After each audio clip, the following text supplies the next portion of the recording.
بسم الله الرحمن الرحيم لقد رضي الله عن المؤمنين إذ يبايعونك تحت الشجرة فعلم ما في قلوبهم فأنزل السكينة عليهم وأثابهم فتحا قريبا صدق الله العظيم اللهم صل على سيدنا محمد وعلى آل سيدنا محمد وبارك وسلم ကြီးညိုလေးစားအပ်တဲ့တာနာတောကရှင်သူတော်စင်အပေါင်းတို့ခင်များလူသားတွေထဲမှာနဗီတမန်တော်တွေပြီးသွားရင်အထွတ်မြတ်ဆုံးသောသူတွေဟာဆွာဟာဘာတာဝကတွေဖြစ်တယ်ဆွာဟာဘာတာဝကတွေရဲ့အစဉ်တန်ဒီအင်တမကိုပဲမြတ်မားလွန်တယ်ဒီတော့ဆွာဟာဘာမဟုတ်တဲ့သူနဲ့ဆွာဟာဘာတစ်ပါးနဲ့ဘလို့မှကိုနှိုင်းရှင်လို့မရပြီးတော့ဆွာဘာတာဝကတွေထဲမှာလည်းပဲအမြင့်မြတ်ဆုံးသောပုဂ္ဂိုလ်တွေဟာအရှရာမူဘရှရာလို့ခေါ်တဲ့ဆွာဘာ10ပါးဖြစ်တယ်အရှရာမူဘရှရာဆိုတာကဒီဆွာဘာ10ပါးနဲ့ပတ်သက်ပြီးတမန်တော်ဆလလာဟူအလိုင်ဟိဝါဆလမ်ကတစ်ချိန်တည်းတစ်ပြိုင်တည်းမှာဂျန်နတ်ထဲကိုဝင်ရောက်ရမယ်ဆိုပြီးတော့တရင်ကောင်းတမန်တော်ပါခဲ့တယ်အဲ့ဒီလိုတရင်ကောင်းပါခြင်းခံရတဲ့ဆွာဘာ10ပါးကိုအရှရာယမူဘရှရာလို့ခေါ်တယ်အဲ့ဒီဆွာဘာ10ပါးရဲ့အစဉ်တန်းသည်ဂျန်နဲ့ဆွာဘာအားလုံးထပ်ပို့ပြီးတော့မြတ်တယ်အဲ့ဒီဆွာဘာ10ပါးရဲ့ပါဟာဒတ်အဘူဘကာဆစ်ဒီကရဒီအလ္လာဟူအန်حضرت عمر رضی اللہ عنہ حضرت عثمان رضی اللہ عنہ حضرت علی رضی اللہ عنہ حضرت طلحہ رضی اللہ عنہ حضرت زبیر رضی اللہ عنہ حضرت عبد الرحمن بن عوف رضی اللہ عنہ حضرت سعد بن ابی وقاص رضی اللہ عنہ حضرت ابو عبیدہ ابن الجراح رضی اللہ عنہ حضرت سعید بن زید رضی اللہ عنہ စုစုပေါင်း10ပါးအဲ့ဒီ10ပါးဒီဆွာဘာအားလုံးနဲ့မှာအထွတ်မြတ်ဆုံးသောဆွာဘာ10ပါးဖြစ်ဒီ10ပါးကိုတစ်ချိန်နဲ့တစ်မြိုင်ထဲမှာ10ပါးစလုံးရဲ့နာမည်ကိုတမန်တော်မြတ်ကြီးဆလလာဟူအလိုင်ဟိဝါဆလမ်ကကင်ပြီးတော့နော်အားလုံးဂျန်နတီပါဆိုပြီးတမန်တော်အမိန့်ရှိတော်မူခဲ့အဲ့တော့အဲ့ဒီ10ပါးထဲမှာထပ်ပြီးတော့နောက်ထပ်4ပါးဒီ10ပါးထဲမှာပါတဲ့ဆွာဘာတွေထဲမှာ4ပါးဒီဒါအဲ့ဒီ10ပါးထဲမှာထပ်ပြီးအထွတ်မြတ်ဆုံးဖြစ်တယ်အဲ့ဒီ4ပါးကဘယ်သူတွေလဲနော်ခုလဖာဟီရာရှိဒင်းလို့ခေါ်တယ်ခလီဖာကြီး4ပါးဖြစ်တယ်တမန်တော်မြတ်ကြီးဆလလာဟူအလိုင်ဟိဝါဆလမ်ဝါဖတ်ဖြစ်ပြီးတဲ့နောက်မှာနော်ဇတ်တိုက်ခီလာဖတ်တောင်းကိုယူခဲ့တဲ့ဇတ်တိုက်မွတ်စလမန်တို့ကိုဥဆောင်အုပ်ချုပ်ခဲ့တဲ့ခလီဖာကြီး4ပါးဒီ10ပါးထဲမှာထပ်ပြီးတာအထွတ်မြတ်ဆုံးပုဂ္ဂိုလ်ကြီးတွေဖြစ်တယ်အဲ့ဒီခလီဖာကြီး4ပါးကဘယ်သူတွေလဲဟာဒတ်အဘူဘကာရဒီအလ္လာဟူအန်ဟာဒတ်ဥမာရဒီအလ္လာဟူအန်ဟာဒတ်ဥစမန်ရဒီအလ္လာဟူအန်ဟာဒတ်အလီရဒီအလ္လာဟူအန်တခင်တို့ဖြစ်ဒီတော့အဲ့ဒီခလီဖာ4ပါးကလည်းပဲထွတ်မြတ်မှုမှာပြန်ပြီးတော့အစဉ်လိုက်ပဲထွတ်မြတ်မှုမှာပြန်ပြီးတော့အစဉ်လိုက်ပဲနော်ဟာဒတ်အဘူဘကာရဒီအလ္လာဟူအန်တခင်ဒီနံပါတ်1အထွတ်မြတ်ဆုံးနော်ဒါတမန်မြတ်ကြီးဆလောလ္လဟ်အလိုင်ဝါဆလမ်နဲ့နဗီတမန်တော်တွေပြီးသွားရင်ဟာဒတ်အဘူဘကာရဒီအလ္လာဟူတာလာအန်ဟူဒီနံပါတ်1အထွတ်မြတ်ဆုံးနော်နံပါတ်2ဒီဟာဒတ်ဥမာရဒီအလ္လာဟူတာလာအန်ဟူတခင်အထွတ်မြတ်ဆုံးနံပါတ်3ဒီဟာဒတ်ဥစမန်ရဒီအလ္လာဟူတာလာအန်အထွတ်မြတ်ဆုံးနံပါတ်4ဒီဟာဒတ်အလီရဒီအလ္လာဟူတာလာအန်ဟူအထွတ်မြတ်ဆုံးဖြစ်တယ်လေးစားတဲ့မိတ်ဆွေညီနောင်များခင်များနော်ဒီတော့ကျွန်တော်ဒီနေ့အစီအစဉ်မှာအဲ့ဒီခလီဖာကြီး4ပါးတွေကခူလဖာရာရှိဒင်း4ပါးတွေကဟာဒတ်ဥစမန်ဂနီရဒီအလ္လာဟူတာလာအန်ဟူတခင်ရဲ့အကြောင်းကိုကျွန်တော်တင်ပြသွားမှာဖြစ်တယ်။ဘာကြောင့်လဲဆိုလို့ရှင်ဒီနေ့ကဇီဟ်လ15ရက်နေ့ကျွန်တော်တို့ပြီးခဲ့တဲ့ကူရ်ဘာနီကဇီလလ10ရက်နေ့တနင်္ဂနွေနေ့မှာဖြစ်ခဲ့တာဆိုတော့ဒီနေ့ကဇီလလ15ရက်နေ့တောက်ကြနေရှိသွားပြီ။နော်ဇီလလ18ရက်နေ့ဒီဟာဒတ်ဥစမန်ဂနီရဒီအလ္လာဟူတာလာအန်ဟူတခင်ရှဟီဒ်ဖြစ်ခဲ့တဲ့နေ့ဖြစ်တယ်။ဒီတော့ကျွန်တော်တို့စီမှာဒါလေးတွေနဲ့ပတ်သက်ရင်နော်မှတ်သားမှုအားနည်းတယ်။နော်တာမန်လူတယောက်ဘယ်နေ့မှကွယ်လွန်ခဲ့တယ်။တာမန်လူတယောက်အထင်ကရပုဂ္ဂိုလ်တယောက်သူ့ရဲ့ကွယ်လွန်ခဲ့တဲ့နေ့ကျွန်တော်တို့သတိရှိရင်ရှိလိမ့်မယ်။သို့ပေမဲ့ဒီလိုပုဂ္ဂိုလ်ကြီးတွေနော်သာသနာရဲ့အင်တန်ထွတ်မြတ်တဲ့ပုဂ္ဂိုလ်ကြီးတွေက ကွယ်လွန်ခဲ့တဲ့နေ့ရှဟီဒ်ဖြစ်ခဲ့တဲ့နေ့နဲ့ပတ်သက်ပြီးကျွန်တော်တို့တွေများသောအားဖြင့်အမှုမဲ့အမှတ်မဲ့ပဲနောက်ပိုင်းကျွန်တော်တို့ဒီခူလာဖာရာရှိဒင်ခလီဖာကြီးတွေရဲ့အကြောင်းခဏထားအောင်နောက်ပိုင်းတချို့လူငယ်တွေဆိုရင်နဗီတမန်တော်တွေရဲ့အကြောင်းတော်မှာဂဂနနာမသိကြတော့ဒီတော့ကျွန်တော်တို့ကဒီအကြောင်းအရာတွေကိုအမြဲတမ်းပြန်ပြောင်းပြန်ပြောပြန်ပြီးတော့နားထောင်မိမိရဲ့မိသားစုဝင်တွေကိုပြန်ပြီးပြောပြခြင်းအဖြစ်ကျွန်တော်တို့ရဲ့ယင်ထဲမှာနဗီတမန်တော်တွေရဲ့ချစ်စိတ်ဝင်မယ်ဆာဟာဘာကြီးတွေရဲ့ချစ်စိတ်ဝင်မယ်ဒီတော့ကျွန်တော်ဒီနေ့ပြက်ကလေးကြည့်တယ်ဇေလလာ15ရက်နေ့ရောက်ပြီဇေလလာ18ရက်နေ့ကဟာဒတ်ဥစမန်တခင်ရဲ့ရှဟီဒ်ဖြစ်ခဲ့တဲ့နေ့ဟာဒတ်ဥစမန်တခင်ရှဟီဒ်ဖြစ်တဲ့ဖြစ်ရကြီးကလည်းပဲကျွန်တော်တို့အတွက်အင်မတန်ခံစားစရာကောင်းတဲ့ဖြစ်ရကြီးပဲအဲ့ဒီအကြောင်းအရာကိုကျွန်တော်ဒီနေ့ပြန်ပြောင်းပြီးတင်ပြသွားမှာဖြစ်ပါတယ်လေးစားတဲ့မိတ်ဆွေညီနောင်များခင်များဟာဒတ်ဥစမန်ဂနီရဒီအလ္လာဟူတာလာအန်ဟူတခင်ကိုဟီဂျရီ986ခုနှစ်မှာဖွားမြင်ခဲ့တယ်တမန်တော်မြတ်ကြီးဆလလာဟူအလိုင်ဟိဝါဆလမ်ထက်6နှစ်ငယ်တယ်တမန်တော်ကိုဟီဂျရီ980ခုနှစ်မှာဖွားမြင်ခဲ့တာဖြစ်တယ်ဒီတော့ဟာဒတ်ဥစမန်ဂနီရဒီအလ္လာဟူတာလာအန်ဟူတခင်နဲ့တမန်တော်မြတ်ကြီးဆလလာဟူအလိုင်ဟိဝါဆလမ်နဲ့မျိုးဆက်50မှာသွားပြီးတော့မျိုးဆက်ချင်းသွားပြီးတော့စုံတယ်နောက်တစ်ဖက်မှာတမန်တော်မြတ်ကြီးဆလလာဟူဆမ်ကဘီတော်ဖြစ်တဲ့ဟာရှင်တခင်ပေါ့ဘနူဟာရှင်အဲ့ဒီကနေခေါ်တာတမန်တော်ရဲ့အဖိုးရဲ့အဖေပေါ့တမန်တော်မြတ်ကြီးရဲ့ဘိုးတော်ရဲ့အဖေဖြစ်တဲ့ဟာရှင်တခင်ကဟာဒတ်ဥစမန်ဂနီရဒီအလ္လာဟူတာလာအန်ဟူတခင်ရဲ့ဘိုးတော်ရဲ့အဖေဖြစ်တဲ့ဥမယတခင်ရဲ့ဦးလေးဖြစ်တော့အဲ့ဒီမှာသွားပြီးတမန်တော်မြတ်ကြီးနဲ့ဟာဒတ်ဥစမန်တခင်နဲ့ကမျိုးဆက်သွားပြီးတော့အစုံနဲ့ဒီတော့ဟာဒတ်ဥစမန်တခင်ဖွားမြင်ပြီးတဲ့နောက်မိခင်နဲ့ဖခင်ကဟာဒတ်ဥစမန်တခင်ကိုဥစမန်ဆိုပြီးတော့နာမည်ပေးလိုက်တယ်အဲ့ဒီနာမည်နဲ့ပဲဟာဒတ်ဥစမန်တခင်လူသိများတယ်ကြော်ကြတယ်အဲ့ဒီလိုနဲ့ဟာဒတ်ဥစမန်တခင်ငငယ်တွေကမျိုးယူအားဖြင့်လည်းပဲအင်တာမကိုပဲဂုံတိတ်ခါကြီးမာတယ်ဂုံတိတ်ခါအင်တန်ရှိတဲ့မျိုးယူကနေပြီးတော့ဟာဒတ်ဥစမန်တခင်ကြီးလာတာဖြစ်တမန်တော်မြတ်ကြီးဆလောဆမ်ကခန္ဒန်ကကာဘာချောင်းတော်ရဲ့မုတဝလီကာဘာချောင်းတော်ကိုထိမ့်သိမ်းဆောက်ရှောက်ရတဲ့တောင်းဖြစ်ဟာဒတ်ဥစမန်တခင်ရဲ့ခန္ဒန်ကကိုရိုက်ရှ်ရဲ့အလှန်ကိုထိမ့်သိမ်းရတဲ့တောင်းဖြစ်တယ်အဲ့ဒီလိုမျိုးဟာဒတ်ဥစမန်တခင်ရဲ့မျိုးယူလည်းပဲအင်မတန်ကုန်အချိန်ဝါကြီးတဲ့မျိုးယူဖြစ်အဲ့ဒီလိုနဲ့ဟာဒတ်ဥစမန်ဂနီရဒီအလ္လာဟူတာလာအန်ဟူတခင်ငယ်ရွယ်တဲ့အချိန်မှာတည်းကအင်တမကိုပဲအင်တန်တိတ်ခါကြီးနဲ့အင်တမကိုပဲရိုးတတ်နဲ့နေထိုင်ခဲ့တယ်ဟာဒတ်ဥစမန်တခင်ရဲ့ယူတာမှုဟာဒတ်ဥစမန်တခင်ရဲ့တိတ်ခါရှိမှုဟာအင်တမကိုပဲမကတခွင်မှာကြော်လဲပဲကြော်ကြဟာဒတ်ဥစမန်တခင်အရွယ်ရောက်လာတဲ့အခါအရွယ်ကြီးလာတဲ့အခါမှာကုံရောင်းကုံဝယ်စီးပွားရေးလုပ်ငန်းကိုလုပ်ဟာဒတ်ဥစမန်တခင်ရဲ့မျိုးရိုးကလည်းပဲစီးပွားရေးသမားကြီးပဲဟာဒတ်ဥစမန်တခင်ကိုယ်တိုင်လည်းပဲစီးပွားရေးလုပ်တယ်ဟာဒတ်ဥစမန်တခင်တို့ရဲ့စီးပွားရေးလုပ်ငန်းတွေဟာအင်တန်အောင်မြင်တယ်ဟာဒတ်ဥစမန်တခင်ရဲ့မိခင်ဖခင်တွေကိုဟာဒတ်ဥစမန်တခင်ကိုကိုယ်တိုင်ကအင်တမကိုပဲကြွယ်ဝချမ်းသာတဲ့သူတွေမက္ကာရဲ့နမိတ်ကျော်ချမ်းသာတဲ့သူတွေထဲမှာအပါအဝင်ဖြစ်အဲ့ဒီလိုနဲ့အခုတမန်တော်မြတ်ကြီးဆလလာဟူအလိုင်ဆမ်စီကိုနဘူဝတ်ရောက်လာပြီတမန်တော်နဘူဝတ်ရသွားပြီတမန်တော်မြတ်ဆလောဆမ်အီမန်နဲ့အစ္စလာမ်ရဲ့တာဝတ်ကိုစပြီးတော့ပေးပြီးအဲ့ဒီအချိန်မှာတမန်တော်မြတ်ကြီးဆလောဆမ်စီမှာဟာဒတ်အဘူဘကာဆစ်ဒီကရဒီအလ္လာဟူတာလာအန်ဟူတခင်အီမန်ယူတယ်အီမန်ယူပြီးတဲ့နောက်ဟာဒတ်အဘူဘကာတခင်ဟာမိမိရဲ့မိတ်ဆွေတွေကိုလည်းပဲပြန်ပြီးတော့အစ္စလာမ်ရဲ့တာဝတ်ကိုပေးတယ်အဲ့ဒီလိုနဲ့ဟာဒတ်ဥစမန်တခင်ဟာဟာဒတ်အဘူဘကာတခင်ရဲ့မိတ်ဆွေတွေကမိတ်ဆွေချင်းတယောက်ဖြစ်တယ်ဟာဒတ်ဥစမန်တခင်အဘူဘကာတခင်နဲ့အဲ့ဒီရပိုင်းမှာတွေ့တယ်အဲ့ဒီလိုမတွေ့ခင်တရက်မှာပဲဟာဒတ်ဥစမန်တခင်ရဲ့ခါလာတယောက်ရှိတယ်သူ့ရဲ့နာမည်ကဆောက်ဒါတခင်မလို့ခေါ်တယ်အဲ့ဒီခါလာကပြောပြတယ်မိမိရဲ့တူကိုဟေးဥစမန်ငါတို့မုဟမ္မဒ်ဆလလာဟူအလိုင်ဟိဝါဆလမ်ယူလာတဲ့သာသနာအပေါ်မှာလက်ခံလိုက်ပြီးအီမန်ယူလိုက်ပြီးအင်မတန်ကောင်းတဲ့သာသနာပဲမုဟမ္မဒ်ဆလလာဟူအလိုင်ဟိဝါဆလမ်အပေါ်မှာကျမ်းမြတ်ကုရ်အာန်ကြားရောက်တယ်အဲ့ဒီကျမ်းမြတ်ကုရ်အာန်ဟာလည်းပဲအင်တမကိုပဲ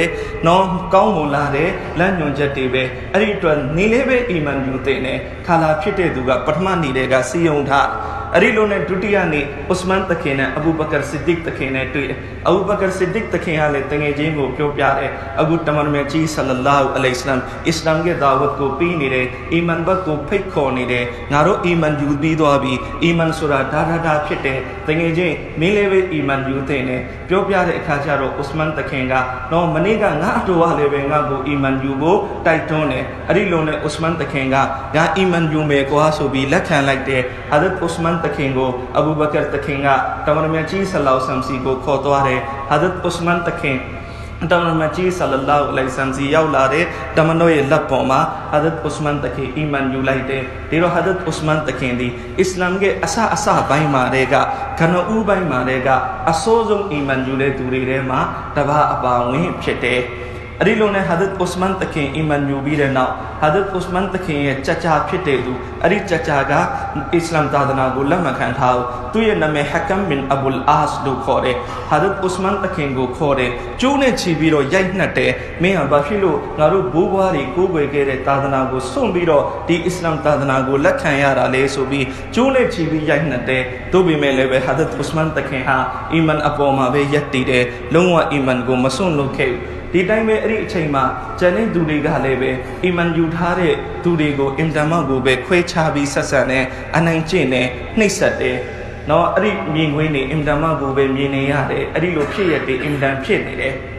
ဒီတော့အဲ့ဒီမရှိမနှောင်းမှာပဲတမန်တော်မြတ်ကြီးဆလ္လာလဟ်အလိုင်ဝါဆလမ်ရဲ့သမီးတော်နှစ်ပါးကိုအဘူလဟဘ်ရဲ့သားနှစ်ယောက်ကတလတ်ပေးလိုက်တယ်နော်တမန်တော်အီမန်ဘတ်ကိုဖိတ်ခေါ်လို့ဆိုပြီးတော့အဲ့ဒီလိုနဲ့တမန်တော်မြတ်ကြီးဆလ္လာလဟ်ဆလမ်ကအဲ့ဒီသမီးတော်နှစ်ပါးတွေကသမီးတော်အကြီးရုကယတခင်မကိုဟာဇတ်ဥစမန်တခင်နဲ့နိကာထိမ်းမြပေးလိုက်တယ်ဒီတော့တမန်တော်ရဲ့သမီးတော်နဲ့ဟာဇတ်ဥစမန်တခင်နဲ့နိကာဖြစ်သွားတယ်အဲ့ဒီလိုနိကာဖြစ်ပြီးတိတ်မကြဘူးဟီဂျရီ9ခုနှစ်ကိုရောက်လာတယ်မက္ကာမှာလည်းပဲမုရှရစ်တွေရဲ့နှိပ်စက်မှုတွေအင်မတန်တိုးလာတော့တမန်တော်ဆလ္လာလဟ်အလိုင်ဝါဆလမ်ကဟာဇတ်ဥစမန်တခင်ကိုအမီရခေါင်းဆောင်အဖြစ်နဲ့ခန့်အပ်ပြီးတော့အုပ်စုတစုဆွာဘာတချို့ပါဝင်တဲ့အုပ်စုတစုကိုဟာဘရှာလို့ခေါ်တဲ့နော်အာဖရိကတိုက်မှာရှိတဲ့အီသီယိုးပီးယားနိုင်ငံအဲ့ဒီမှာအုပ်ချုပ်နေတဲ့ဘုရင်ကနဂျာရှီဆိုတဲ့ဘုရင်ကအုပ်ချုပ်တယ်အဲ့ဒီနဂျာရှီကသူကိုယ်တိုင်တော့နဆရာနီခရစ်ယာန်တယောက်ဖြစ်ပေမဲ့အုပ်ချုပ်တဲ့နေရာမှာအင်တန်မျှတာတယ်ဒီတော့အဲ့ဒီနဂျာရှီအုပ်ချုပ်တဲ့တိုင်းပြည်မှာသွားပြီးနေဖို့ဆိုပြီးတော့တမန်တော်ဆလ္လာလဟ်အလိုင်ဝါဆလမ်ကဆီလွတ်လိုက်အဲ့ဒီလိုနဲ့ဟာဇတ်ဥစမန်တခင်ကမိမိဇနီးကိုခေါ်ပြီးတော့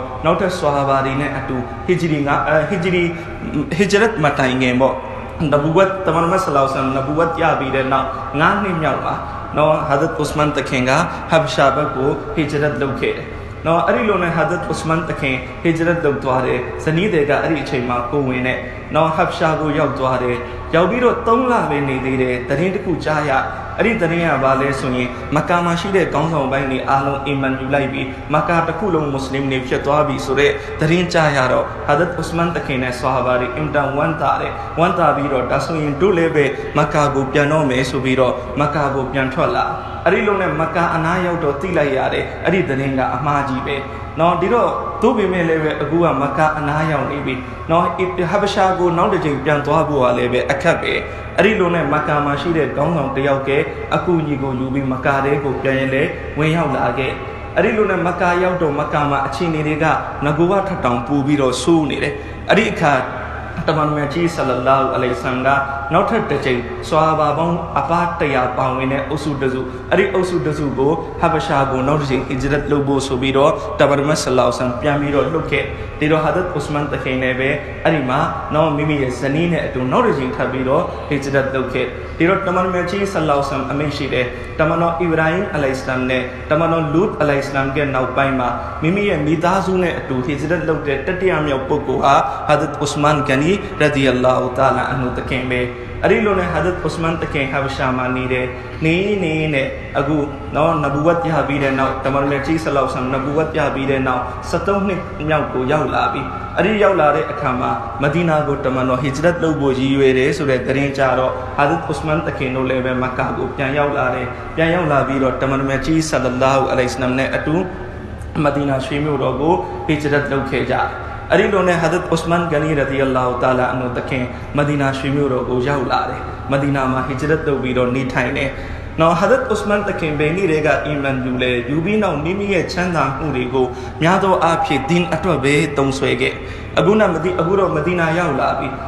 ပြီးတဲ့နောက်ဘာဖြစ်လဲဆိုတော့မဒီနာမှာကြီးအခက်ခဲကြုံရမဒီနာတစ်ခုလုံးမှာရည်တွင်းရတတွင်းပဲတောက်လို့ရတဲ့ရည်တွင်းတတွင်းပဲရှိတယ်အဲ့ဒီရည်တွင်းရဲ့နာမည်ဘီရေရိုမာလို့ခေါ်တယ်ရိုမာရည်တွင်း နော်အဲ့ဒီရေတွင်းကိုပိုင်တာကယဟူဒီကပိုင်တယ်ယဟူဒီကမွတ်စလမန်တွေကိုဈေးကြီးကြီးနဲ့ရောင်းတော့မွတ်စလမန်တွေကြီးအလုံးအလောင်းမရောက်ဒီတော့ဒီအခက်အခဲကိုဟာဒတ်ဥစမန်တခင်ကဖြေရှင်းပေးခြင်းတယ်အဲ့ဒီလိုနဲ့ဟာဒတ်ဥစမန်တခင်ကယဟူဒီကိုတော့ပြောတယ်ခင်ဗျားရေတွင်းကိုရောင်းပါဒီတော့ယဟူဒီကမရောင်းဘူးနော်မရောင်းဘူးပြောတယ်ဟာဒတ်ဥစမန်ကအတင်းတောင်းဆိုပြီးဝယ်တော့ယဟူဒီကဈေးမတန်တရားခေါ်တယ်နော်အဲ့ဒီအချိန်မှာနော်ရွှေရင်းကပေါင်းနော်1200တောင်းတယ်1200တောင်းပြီးတော့ယဟူဒီကရေတွင်းကိုရောင်းမှလည်းပဲတစ်ခုလုံးအပြီးရောင်းမှာမဟုတ်တဝက်ပဲရောင်းမှာနော်တဝက်ရောင်းမယ်ရွှေရင်းက1200မဟုတ်12000ပေးရအဲ့ဒီလိုနဲ့ဟာဒတ်ဥစမန်တခင်ကအဲ့ဒီမတန်တဆဈေးကိုပေးပြီးတော့ရေတွင်းတဝက်ကိုဝယ်လိုက်ရေတွင်းတဝက်ဆိုတာကဘာလဲတရက်ကိုဟာဒတ်ဥစမန်သုံးမယ်နော်တရက်ကိုယဟူဒီသုံးအဲ့ဒီလိုနဲ့တယောက်တစ်ရက်စီသုံးမယ်အဲ့ဒီလိုနဲ့ဟာဒတ်ဥစမန်တခင်ကကျင်ညာလိုက်တယ်နော်ငါသုံးမဲ့ရက်ငါပိုင်တဲ့ရက်ရောက်ရင်ကြိုက်တဲ့သူကြီးလာယူအလကားပဲအဲ့ဒီလိုအခါကျတော့လူတွေအားလုံးကဟာဒတ်ဥစမန်ရဲ့ရက်မှာအားလုံးကြီးကိုဒီတိုင်းလာယူလိုက်တဲ့အခါကျတော့ယဟူဒီရဲ့ရက်မှာဘယ်သူမှကြီးတောင်းဝင်မဲ့သူမရှိတော့အဲ့ဒီလိုနဲ့ယဟူဒီလည်းပဲနောက်ပိုင်းကြီးမယောင်းရတော့နောက်ထပ်တစ်ဝက်ကိုလည်းပဲဈေးနဲ့နဲ့ဟာဒတ်ဥစမန်ကိုပြန်ပြီးတော့ရောင်းသွားလိုက်တယ်အဲ့ဒီလိုနဲ့ဟာဒတ်ဥစမန်ရဲ့ဒီကူညီမှုအပေါ်မှာမဒီနာသားတွေတော့တော်ကိုမှရေးအစဉ်ပြေမှုရသွားအဲ့ဒီလိုနဲ့တမန်တော်မြတ်ကြီးဆလောလ္လဟ်ဟီဂျရတ်လုပ်ပြီးတဲ့နောက်မှာမစဂျစ်နဘဝီဆောက်တယ်ခတ်တီးတီးလေးပဲအဲ့ဒီလိုနဲ့တနေ့တခြားမွတ်စလမန်တွေများလာတော့မစဂျစ်နဘဝီကိုတိုးချဲ့ဖို့လိုအပ်လာတယ်မစဂျစ်နဘဝီအနားမှာမြေခွက်ရှိတယ်အဲ့ဒီမြေခွက်ကိုထပ်ဝယ်ပြီးတော့တိုးချဲ့ရဒီတော့တမန်တော်မြတ်ကြီးဆလောလ္လဟ်မိတ်တော်မူတယ်အဲ့ဒီအချိန်စွာပါအများစုကလည်းကြက်တဲကြတဲ့အချိန်တမန်တော်အမိတ်ရှိတယ်နော်ဘသူဟာနော်မစဂျစ်နဘဝီကိုတိုးချဲ့ဖို့အတွက်ဒီမြေခွက်ကိုဝယ်ပြီးလူတန်းမလဲအဲ့ဒီလူဂျန်နတ်မှာအဲ့ဒီအစာရနော်ဂျန်နတ်မှာမြေခွက်ပြန်ပြီးတော့ရနော်အဲ့ဒီဆဝတ်အဲ့ဒီအကျိုးကိုဘယ်သူရယူမလဲဟာဒတ်ဥစမန်တခင်ရှေ့ဆုံးကနေထွက်လာတယ်ကိုတော့ကျွန်တော်ရယူမယ်အဲ့ဒီမြေခွက်ကိုဟာဒတ်ဥစမန်တခင်ဝယ်တယ်ဝယ်ပြီးတဲ့နောက်မစဂျစ်နဘဝီအတွက်ဝါကဖ်လုပ်လိုက်တယ်လူဒန်းလိုက်တယ်ဒီတော့မစဂျစ်နဘဝီရဲ့ပထမဦးဆုံးအချိန်တိုးချဲ့မှုဒီဟာဒတ်ဥစမန်တခင်ရဲ့နော်ဝါကဖ်မြေနဲ့နော်မစဂျစ်နဘဝီကိုတိုးချဲ့တည်ဆောက်ခဲ့အဲ့ဒီလိုနဲ့ဟာဒတ်ဥစမန်တခင်အမြဲတမ်းဟာဒတ်ဥစမန်တခင်ဟာနော်မွတ်စလမန်တွေအပေါ်မှာကူညီဖို့ကိုအမြဲတမ်းရှေ့ဆုံးကဟာဒတ်ဥစမန်တခင်အမြဲတမ်းလက်မနှီးခဲ့အဲ့ဒီလိုနဲ့ဟာဒတ်ဥစမန်တခင်ဟီဂျရီ2ခုနဲ့ရောက်လာတဲ့အခါမှာဘဒရ်စစ်ပွဲဖြစ်တဲ့နော်ဆွာဘာရီအားလုံးသွားတယ်ဟာဒတ်ဥစမန်တခင်မလိုက်နိုင်ခဲ့ဘူးဘာကြောင့်လဲဆိုရင်ဟာဒတ်ဥစမန်တခင်ရဲ့ဇနီးတဲ့ကိုရောရဲ့သမီးရိုခိုင်ယာတခင်မှာကျမ်းမာရေးမကောင်းဖြစ်ဒီလိုနဲ့ဟာဒတ်ဥစမန်တခင်ကိုတမန်တော်မြတ်ဆလောလ္လဟ်အလိုင်းကဇနီးတဲ့ကျမ်းမာရေးအတွက်နီးခိုင်းခဲ့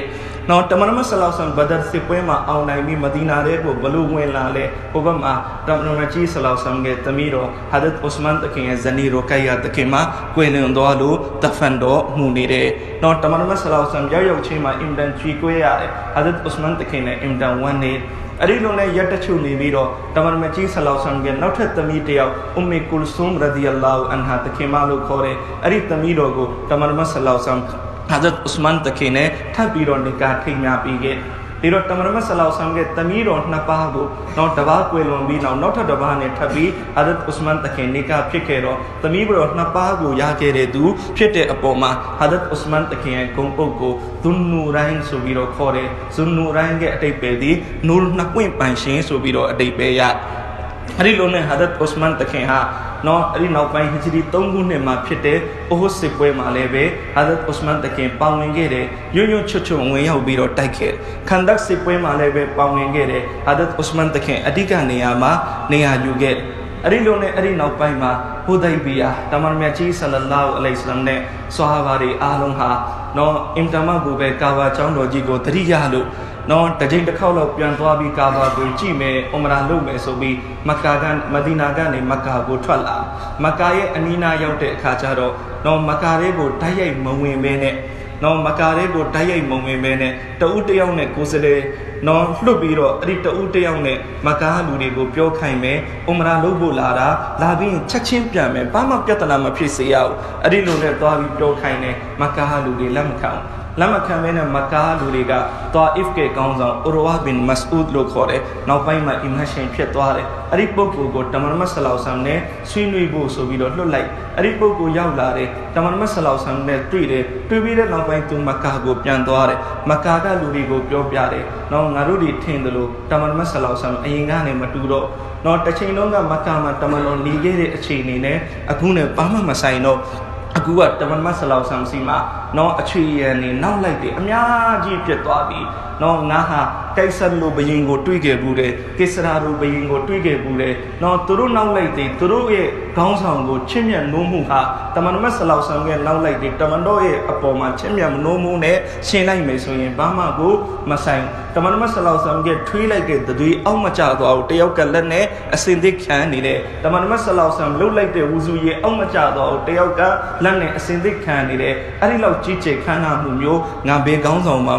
မတွေ့ဘူးအဲ့ဒီလိုနဲ့မကာမှာရှိတဲ့သူတွေကပထမတော့သူတို့ကတမန်တော်ကိုတလောက်မထင်တော့တမန်တော်ဆလောဆမ်နောက်လိုက်နည်းနည်းပပနဲ့ဆိုရင်သူတို့တွေတိုက်ထုတ်လိုက်မယ်ပေါ့သို့ပေမဲ့တကယ်တမ်းဒီအချိန်လေးကိုမြင်တော့သူတို့လည်းပဲလက်ခံသွားတယ်ငါတို့တွေတမန်တော်ဆလောဆမ်ကိုထိတ်တိုက်ခိုက်ဖို့ဆိုတာသိမလွယ်တော့ဘူးအဲ့ဒီအချိန်မှာတမန်တော်ဆလောဆမ်ကမကာလူတွေကိုနောက်တစ်ချိန်ညှိနှိုင်းဖို့အတွက်ဟာဒတ်ဥစမန်တခင်ကိုလွတ်လိုက်တယ်ဟာဒတ်ဥစမန်တခင်မကာကိုရောက်လာတယ်လာပြီးပြောပြတယ်ကျွန်တော်တို့အားလုံးအမရာလုပ်ဖို့လာတာအမရာလုပ်ပြီးတာနဲ့ချက်ချင်းပြန်မယ်မကာလူတွေအများစုကဟာဒတ်ဥစမန်နဲ့ဆွေမကင်းမျိုးမကင်းနေပဲအဲ့ဒီတော့ဟာဒတ်ဥစမန်ကိုဒီမကာမှာရှိတဲ့မုရှရစ်တွေကပြောတယ်နော်ဥစမန်နော်အသင်ကိုတော့ခွင့်ပြုတယ်နော်အသင်လာကာဘာကျောင်းတော်ကြီးစီသွားအမရာလုပ်တဝါဖ်လုပ်အေးအေးစစ်စစ်လုပ်ပြီးမှပြန်အသင်ရလွယ်ပြီးဘသူ့မှခွင့်မပြုလိုက်ဒီတော့ဟာဒတ်ဥစမန်တခင်ကလည်းပဲတမန်တော်ဆလောဆမ်နဲ့နော်အတူပါလာတဲ့ညီနောင်တွေကိုထားပြီးတော့ကျွန်တော်တယောက်တည်းဒီအခွင့်အရေးကိုမယူနိုင်ဘူး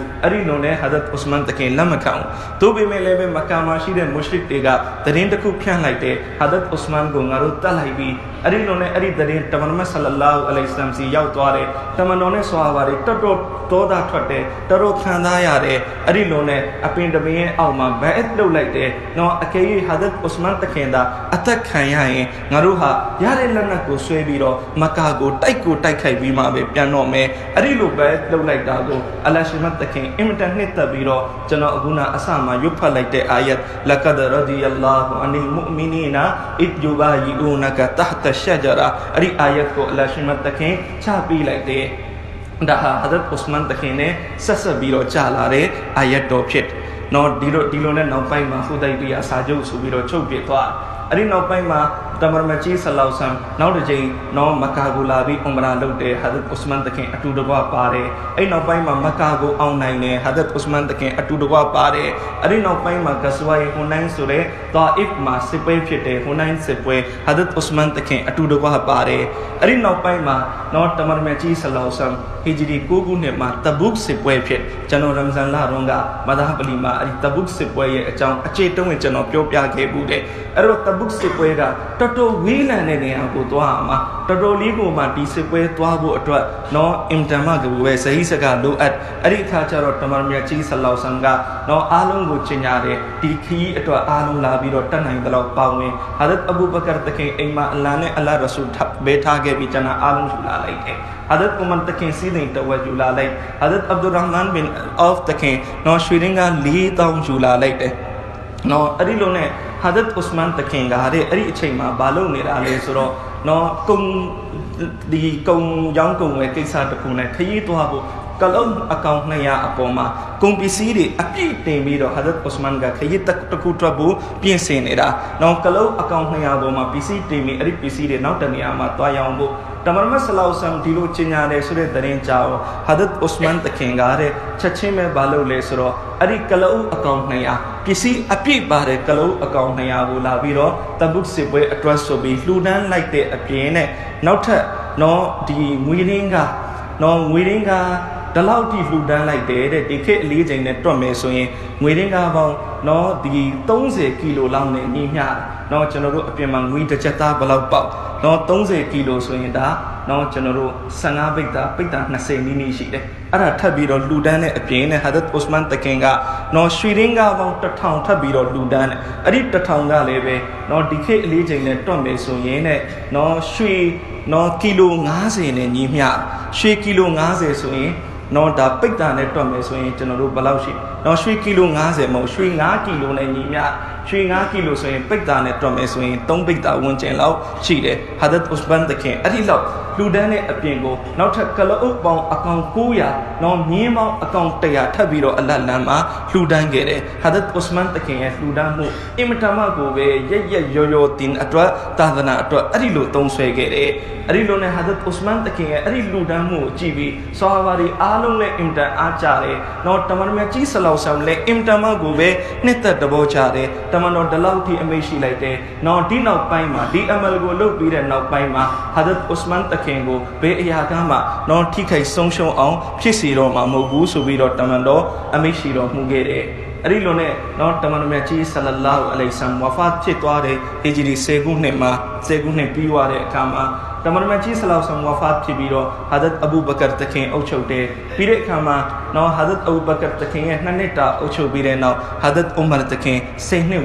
ဝန်းကျင်နော်မွတ်စလမန်တို့ကိုအုပ်ချုပ်ခဲ့တယ်ဟာဒတ်ဥမာတခင်နော်မုဟရမ်လတရက်နေ့နော်အခုရှိမှဇီဟ်လကုံရင်မုဟရမ်လရောက်မုဟရမ်လတရက်နေ့ဒီလာဟာဒတ်ဥမာတခင်ရှဟီဒ်ဖြစ်ခဲ့တဲ့နေ့ဖြစ်နော်အဲ့ဒီရှဟီဒ်ဖြစ်ခဲ့တဲ့နေ့မတိုင်ခင်ရက်တချို့မှာတည်းကဟာဒတ်ဥမာတခင်ကိုအဘူလူလူလို့ခေါ်တဲ့မဂျူစီတယောက်ကဓာတ်နဲ့ဟာဒတ်ဥမာတခင်ကိုဖဂျ်နမတ်တင်နေတဲ့အချိန်မှာထိုးလိုက်တယ်ဟာဒတ်ဥမာအဲ့ဒီဒဏ်ရာနဲ့ပဲတရက်နှစ်ရက်နေပြီးတော့ရှဟီဒ်ဖြစ်သွားဟာဒတ်ဥမာတခင်အဲ့ဒီဒဏ်ရာရထားတဲ့အချိန်ဟာဒတ်ဥမာတခင်ဟာမိမိနောက်ပိုင်းမှာအုပ်ချုပ်ဖို့အတွက်6ယောက်နာမည်ဟာဒတ်ဥမာရွေးချယ်ပေးခဲ့အဲ့ဒီ6ပါးထဲမှာဟာဒတ်ဥစမန်တခင်ပါတယ်ဟာဒတ်အလီတခင်ပါတယ်ဟာဒတ်တလဟာတခင်ပါတယ်ဟာဒတ်ဇူဘိုင်တခင်ပါတယ်ဟာဒတ်အဗ်ဒူရဟ်မန်ဘင်အောဖ်တခင်ပါတယ်ဟာဒတ်ဆာအဒ်ဘင်အဘီဝကာစ်တခင်ပါရဒီအလ္လာဟူအန်ဟွမ်ဒီတော့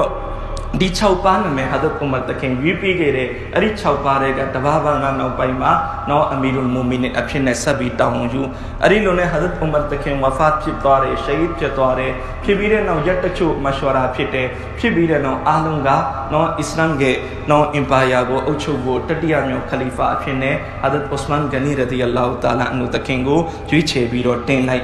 ်ဒီတော့ဟာဒတ်ဥစမန်တခင်နော်အုပ်ချုပ်တယ်ဟာဒတ်ဥစမန်တခင်ရဲ့ခေတ်အခါမှာအင်တမာကိုပဲဟာဒတ်ဥမာရဲ့တခင်ရဲ့ခေတ်အခါမှာလည်းကအစ္စလာမ်ကတရှိန်ထိုးတိုးတက်နေတာဟာဒတ်ဥစမန်တခင်ရဲ့ခေတ်အခါမှာလည်းပဲဆက်လက်ပြီးတော့တရှိန်ထိုးတိုးတက်ခဲ့ဟာဒတ်ဥစမန်တခင်ဟာအုပ်ချုပ်တဲ့နေရာမှာငကူကလေးကလည်းကျေဝချမ်းသာတဲ့သူဖြစ်တဲ့အပေါ်မှာနော်တိုင်းပြည်ရဲ့ဗန္နာငွေတွေထဲမှာမိမိရဲ့ကိုယ်ပိုင်စည်းစိမ်တွေကိုပါထည့်သွင်းပြီးတော့တိုင်းပြည်ကိုတိုးတက်အောင်အုပ်ချုပ်ခဲ့တယ်နော်အများကြီးတိုင်းပြည်ရဲ့ကုန်ကျစရိတ်တွေမှာဟာဒတ်ဥစမန်တခင်ဟာမိမိရဲ့နော်ကိုယ်ပိုင်ပစ္စည်းတွေကိုပြန်ပြီးတော့စိုက်ပြီးတော့ကိုနော်အဲ့ဒီလိုသုံးဆွဲခဲ့ဟာဒတ်ဥစမန်တခင်ရဲ့ခေတ်မှာဒီလောက်အထိတိုးတက်ခဲ့တယ်တဲ့နော်အများကြီးအစ္စလာမ်ရဲ့အင်ပါယာကကျေသွားတယ်နော်ဒီဘက်မှာဆိုရင်နော်အာဇာဘိုင်ဂျန်တို့အာမီနီးယားတို့နော်ဥရောပအဆက်အထိကိုအစ္စလာမ်သာသနာကရောက်ခဲ့တယ်အဲ့ဒီအထိအစ္စလာမ်ရဲ့အောင်နိုင်မှုရခဲ့တယ်နောက်တစ်ဖက်မှာအာဖရိကရဲ့နိုင်ငံအများကြီးနော်အစ္စလာမ်တွေမွတ်စလင်တွေရဲ့လက်အောက်ကိုရောက်လာတယ်အစ္စလာမ်ရဲ့အင်ပါယာအဲ့ဒီအထိကျေသွားတယ်နော်နောက်တစ်ခုကအာရှဘက်မှာဆိုရင်လည်းပဲဒီလောက်ထိကျေသွားတယ်နော်ဟာဒတ်ဥမန်တခင်ရဲ့ခေတ်အခါမှာအီရန်နိုင်ငံရဲ့မြို့တချို့လောက်ပဲနော်သိမ်းရသေးတယ်မြို့တချို့လောက်မှာပဲအစ္စလာမ်သာသနာရောက်သေးတယ်ဟာဒတ်ဥစမန်တခင်ရဲ့ခေတ်အခါမှာအီရန်တစ်ခုလုံးအာဖဂန်တစ်ခုလုံးနောက်ဆုံးတရုတ်ပြည်နယ်စပ်အထိအစ္စလာမ်သာသနာရောက်ခဲ့နော်ဒီတိုင်းပဲနော်အယ်ဂျီးရီးယားမော်ရိုကိုဆိုက်ပရပ်စ်နော်စားတဲ့နိုင်ငံတွေကလည်းပဲဟာဒတ်ဥစမန်ဂနီရဒီအလ္လာဟူတာလာအန်ဟူတခင်ရဲ့ခေတ်အခါမှာဟာဒတ်ဥစမန်တခင်ရဲ့ကျိုးပန်းမှုနဲ့အစ္စလာမ်သာသနာအဲ့ဒီအထိနော်ရောက်ရှိပြီးတော့ပြန့်နှံ့ခဲ့တာဖြစ်နော်ဟာဒတ်ဥစမန်တခင်ရဲ့ခေတ်အခါမှာဘာဖြစ်လဲဆိုတော့ရောမရဲ့ဘုရင်ကွန်စတန်လို့ခေါ်တယ်အဲ့ဒီကွန်စတန်ကမွတ်စလမန်တွေကိုတိုက်ခိုက်မယ်ဆိုပြီးတော့ရီတက်ကနေပြီးတော့ရီလန်းကနေပြီးတော့နော်ဒီဆီးရီးယားဘက်ကိုခြိတက်လာတယ်နော်ဆီးရီးယားနဲ့အီဂျစ်အဲ့ဒီနော်အဲ့ဒီနှစ်ဖက်ကိုခြိတက်လာတယ်ခြိတက်ပြီးတော့အဲ့ဒီမှာလာပြီးတော့မွတ်စလမန်တိုင်းပြည်တွေကိုပြန်သိမ်းမယ်ဆိုပြီးတော့လုပ်အင်တန်ကြီးမားတဲ့နော်အင်အားနဲ့ခြိတက်လာတယ်တို့ပေမဲ့ဟာဒတ်ဥစမန်တခင်ဟာဟာဒတ်အမီရ်မွာဝီယာရဒီအလ္လာဟူတာလာအန်ဟူတခင်ကိုတောင်းပြီးပြီးတော့နော်အဲ့ဒီနော်ဒီကွန်စတန်ရဲ့ရေချောင်းစစ်တပ်ကြီးကိုပြန်ပြီးတော့တံပြန်တိုက်ခိုက်ခဲ့တယ်နောက်ဆုံးဒီရောမဘုရင်နော်ရှုံးနေပြီးတော့ထွက်ပြေးသွားရ अरे नौपाई में दी रोमा दी गारे बरोमा मुसलमान टाइम गिरे को प्याबी प्याला तई में प्यांटाई खाई में सो भी ये जाऊंगा नहीं मला ये रो अरे लो हज़रत उस्मान तक औ नहीं मु या के रे नौ डी टाइम में हज़रत उस्मान तक के मा पठमा उज़ों इस्लाम के जीता को ले बेस फैसी नाइंगे नौ हज़रत अमीर मुआविया का मशवरा पीरे नौ डीरो डी कोस्टन का तजिंग चीता भी नौ जिंग ले तुझे लंजाओं ने टाइला नहीं ने डीरो चनुरु बकानी जीता फैसी ढाई काउ में हज़रत उस्मान तक दागो लखेंगे रे हज़रत उस्मान तक आप ही गे रे नौ अरी लो ने पठमा उज़ों इस्लाम के जीता नौ डी टाइम में ये जाऊं टाइप करते जीने पठमा उज़ों साथे मीरो टीठे असाप्यू नाइंगे अरे लो ने हज़रत उस्मान गनी रज़ी अल्लाह ताला अन्हु तकिए क्या इम्तमा गोबे नौ टाइम भी टूटा खेरे नौ अम्याजी इम्तमा मखा अलुदे हज़रत उस्मान तकिए लो खेरे नौ टफा मकाबा चौं रोजी को पहले टूचे टीसाउ खेरे कावाये खिलाफ का ये नो अंतामा यूयू पैसा ने बे छौना हज़रत उस्मान तकिए खे कामा पठमा उदों तंबूजी पैसा इम्तन तंबू म्यारे नौ पैसा ने कावाये खिलाफ को छुप बीरो छोंगेरा टिनी चेंदी अरे असेला नी गेरे टी टाइम में हज़रत उस्मान तकिया पठमा उदों चनो म्या कुरान को नौ कॉपी लो खेरे तनिया भी पोंगनी खेरे वो पोगु फिटे हज़रत उस्मान तकिए अरी लो सौम्य खे मुजाओ नौ कुरान ना साते बीरो नौ कबाजी मा प्यान गेरे कुरान के तिलावत ते लो बो तो लूरे रे कुमु या युगे ताजो पिना शिने का टेम जारे हज़रत उस्मान तकिया नाशिरी कुरान कुरान को फ्याम फ्यू गेरे दूचे तिने चनरुसी को कुरान ने अलवेद को याउला गेरा नौ दारी आलो ये पठमा उजों लो खेरे पोकुहा हज़रत उस्मान गनी रज़ी अल्लाह ताला अन्हु तकिम चेक धीरो अरी लो ने हज़रत उस्मान तकिम नौ ने पाउ सन ने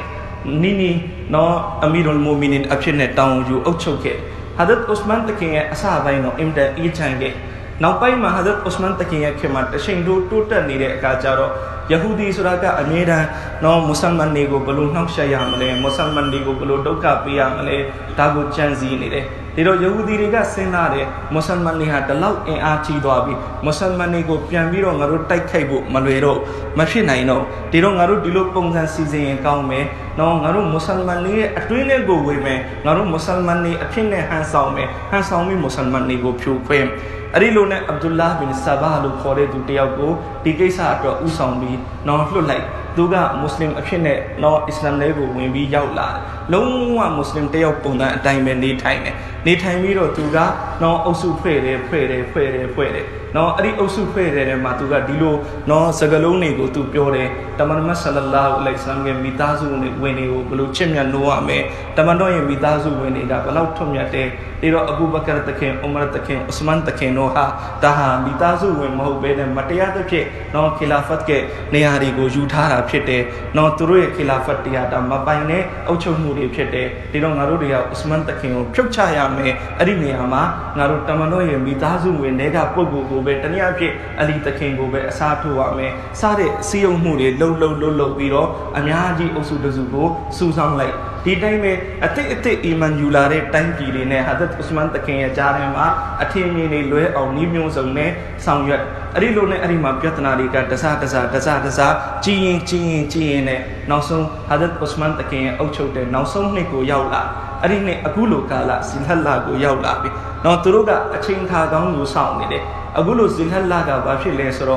मदीना मा सहाबा जीरे मशीजा पाजों मशीजा ले सोए जिहल्ला सुरा हज के काला फिट हज काला याव भी सोए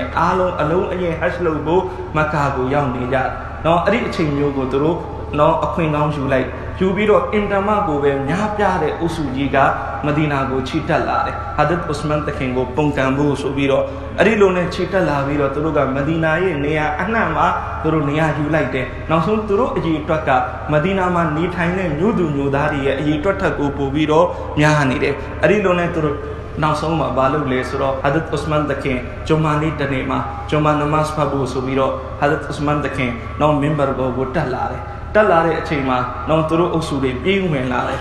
ला बीरो हज़रत उस्मान तखे प्योरे अते अबू छे से नौ अते खुतबा में भी आओ नौ अरी लो ने तयाव का हज़रत उस्मान तखे को मेंबर बोवानी स्वेच्छा बीरो हज़रत उस्मान तखे अस्वाद थे माँ काइन हारे အရိအစွာဟာတမန်တော်ကြီးဆလောဆမ်လက်တော်နဲ့ကင်ခဲ့တဲ့အစွာနောက်တစ်ယောက်ကဒီအစွာကိုချိုးတယ်နှစ်ပိုင်းချိုးပြီးတော့ဟာဒတ်ဥစမန်တခင်ကိုဝိုင်းပြီးတော့ရိုက်ကြတယ်နောက်ဆုံးဟာဒတ်ဥစမန်တခင်မက်ဆီနဗီထဲမှာပဲတတိလေးမိမျောသွားတယ်နောက်သူတို့ထင်တဲ့ဟာဒတ်ဥစမန်တခင်အဲ့ဒီမှာတခါတည်းနောက်ရှိတ်ဖြစ်သွားပြီးကွယ်လွန်သွားပြီလို့သူတို့ထင်တယ်သို့ပေမဲ့လည်းပဲဟာဒတ်ဥစမန်တခင်ရှိတ်မဖြစ်သွားဘူးအဲ့ဒီလိုနဲ့တချို့ကဟာဒတ်ဥစမန်တခင်ကိုနောက်တွေးထူမှချီပြီးတော့အိမ်ကိုပို့လိုက်တယ်အိမ်ကိုပို့လိုက်ပြီးတဲ့အခါကျတော့ဟာဒတ်ဥစမန်တခင်အခုအိမ်ရောက်သွားပြီသူတို့အိမ်ရောက်တဲ့တင်းကြောင်သူတို့အုပ်စုကြီးကဟာဒတ်ဥစမန်တခင်ကိုဝိုင်းလိုက်နောက်ဖြစ်ခဲ့ပြီးတော့ဟာဒတ်ဥစမန်တခင်ကိုသူတို့အိမ်မှာဝိုင်းလိုက်ဟာဒတ်ဥစမန်တခင်လုံးဝအပြင်လည်းပဲထွက်လို့မရတော့ဟာဒတ်ဥစမန်တခင်စီလည်းပဲဘသူမှလာလို့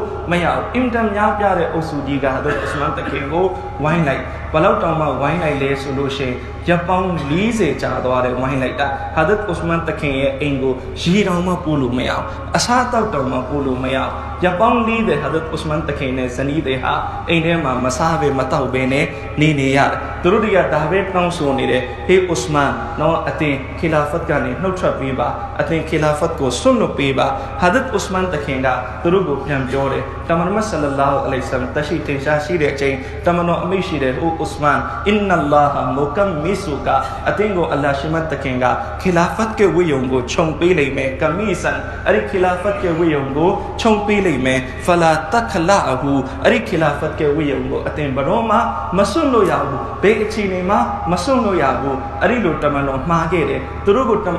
ပြောပြတယ်နော်ငါလုံးဝမစွန့်လို့ဘူးဘာကြောင့်လဲငါ့ကိုတမန်တော်မြတ်ကြီးဆလလာဟူအလိုင်ဆမ်မှာခဲ့အဲ့ဒီအချိန်ဟာဒတ်အလီရဒီအလာဟူတာလာအန်ဟူတခင်တို့ဒီသတင်းကြားတယ်အပြေးလွှားရောက်လာတယ်ဟာဒတ်အလီတခင်ကဥစမန်တခင်ကိုအင်တန်လှုပ်ဝက်ပြီးတော့နော်တွားပြီးတော့တွေ့ရတယ်အထက်မှာ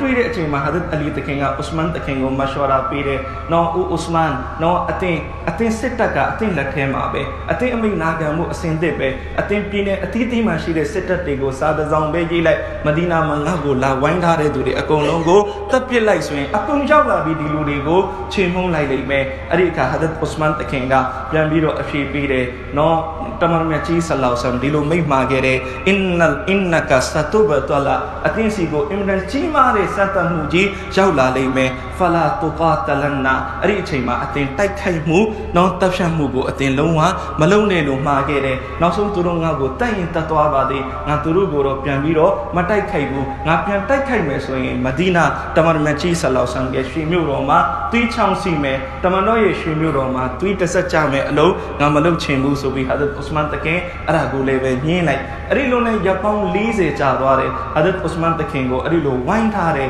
ရေတပေါက်နော်အိမ်ထဲကိုပို့ခွင့်မပေးဘူးအစားတလုတ်အိမ်ထဲကိုပို့ခွင့်မပေးဘူးအဲ့ဒီလိုနဲ့ဟာဒတ်ဥစမန်တခင်ကနော်ဒီလိုအော်ပြောတယ်အိုအလီအိုအိုင်ရှာနော်အိုဇူဘဲငါအတွက်ကျွန်တော်အတွက်ရေလေးတစ်ခါလောက်ပို့ပေးပါအဲ့ဒီအခါဟာဒတ်အလီတခင်အဲ့ဒီတရင်ကြတော့ချက်ချင်းရေယူပြီးတော့နော်ဟာဒတ်ဥစမန်တခင်ကိုကိုယ်တိုင်တော့ပို့ဖို့စီစဉ်တယ်ဒါပေမဲ့ဒီပုံကန်တဲ့သူကဟာဒတ်အလီတခင်ယူလာတဲ့ရေအိုးကိုရိုက်ခွဲပစ်လိုက်တယ်ဟာဒတ်အလီရဒီအလာဟူတာလာ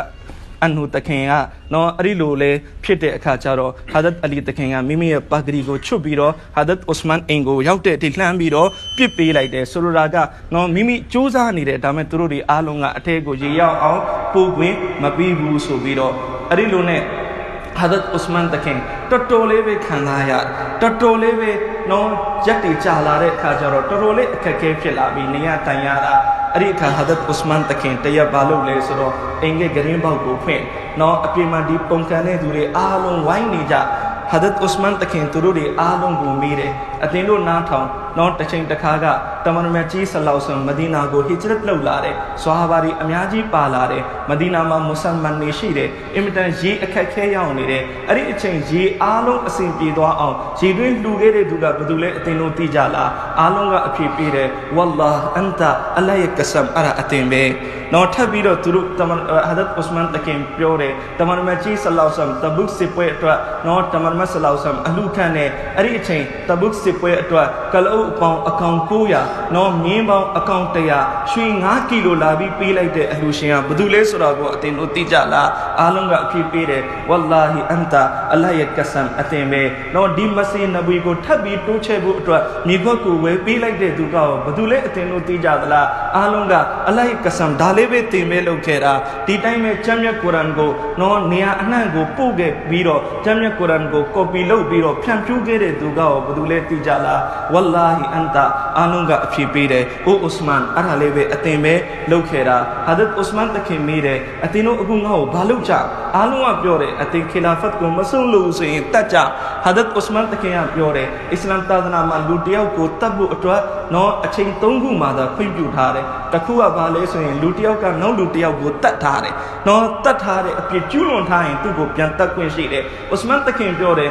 Nandini chaining Abdu, Ma, Be Musalman, Be Imashingo Manga Matapubu, Titime, Lutio Murtab Shedwine to go Taquinshide, Hadat Usman the Kim Piore, no Naha Imashime, Atino Majoinga, Atino Shema Kalima, now the J, Papame, Tabiro Turuga, Hadat Usman the Kim Piore, no Islam Tadanama, no Indam Shire do Zena Loe, Takme, Pitare, no Naha, Zena Lubunineta, the same Mingligo, Melole on Achide do, Mo, now Tassia, Ba Tishilole, Hadat Usman the Kim Turugo, Adilo Shimtare, Taleve Turu Nam Wemu, now some Diluni Yaulare, Zilla Seshiane, Hadat Usman the Kim Nizi, Rosa Kayene, no Masa Matauya, Dubin, a chain couldn't tilawat no yene, a chain congere, now some Hadat Usman the Kim, Adine Manasosoma, Imam Mate, Imatema, Tamarmanchi, Salallahu alayhi salam, Abu Bakr the Kene, Umar the Kinuga, Hadat Usman the King of Yore, Hey Usman, no a thing on Naru soundire, Dini Iftari Narune to Luga me,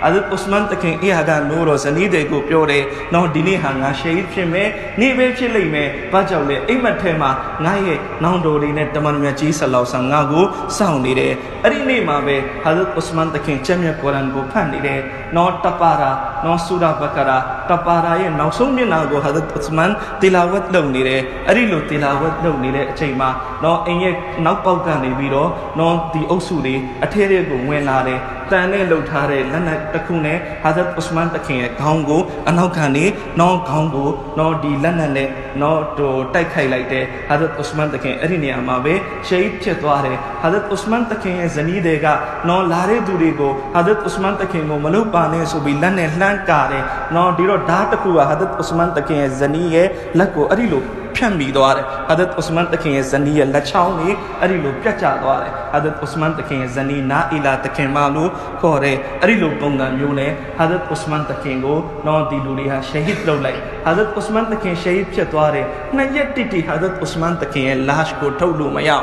Arilon and Nayaki Virenoma, Soaba Tashua, Toro Kea Kesine, Hadat Usman the King, Lashko Tote, Hadat Usman the King, Janaza Gujudware, Hadat Jubail bin Mata'am. Radiallahu ta'ala anu takenga Hadat Usman takenga janaza go phate ari janaza malebe tipo guriga Hadat Usman takengo ari janaza thi go lai biro kheri ne paung ni dong be nausong Hadat Usman takengo Jannatul Baqi shi be me Jannatul Baqi ma tawi dafan lulu mayau turudi nausha ni re apoma Hadat Usman takenye migwat taku ma be Hadat Usman takengo dafan lo lai yare no du be me lebe Jannatul Baqi ya no pai ma tu chain